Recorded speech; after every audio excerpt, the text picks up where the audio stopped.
মুন্সিগঞ্জের টঙ্গীবাড়িতে মরহুম গিয়াসউদ্দিন হাওদারের আত্মার মাগফিরাত কামনায় ইফতার ও দোয়া মাহফিল অনুষ্ঠিত হয়েছে। শনিবার বিকেলে উপজেলার কামারখাড়া ইউনিয়নের বেসনা কবরস্থান সংলগ্ন মাঠে এই আয়োজন সম্পন্ন হয়। বিশিষ্ট ব্যবসায়ী অনিক হাওদারের উদ্যোগে এবং সমাজসেবক মুজিবুর রহমান সরদার, বীর মুক্তিযোদ্ধা ওয়ালিউল্লাহ খান ও সাবেক উপজেলা চেয়ারম্যান আরিফুল ইসলাম হাওদারের সার্বিক তত্ত্বাবধানে এই মাহফিলটি অনুষ্ঠিত হয়। অনুষ্ঠানে উপস্থিত ছিলেন সহকারী police super Mohammad Anwar Parvez, officer in charge Monirul Haque Dablu, BNP নেতা বি.এম. মনোয়ার হোসেন সহ স্থানীয় রাজনৈতিক ও সামাজিক ব্যক্তিবর্গ।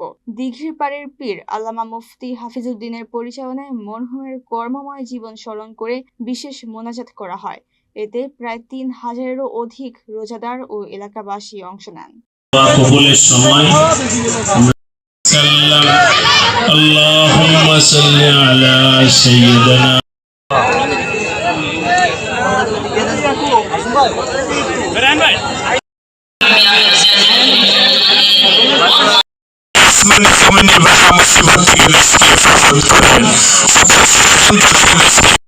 আল্লাহ আমাদের এই দেশের উপরে, এলাকার উপরে খাস রহমত নাজিল করে, সব ধরনের বালা মুসিবত থেকে হেফাজত করে।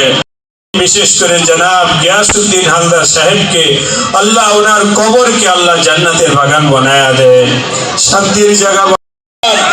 আল্লাহ সুস্থতার সাথে রোজাগুলো রাখবার তৌফিক দান করেন। আল্লাহ এই মজলিসে মুরব্বীরা আছেন, মুরব্বীদেরকে কবুল করেন।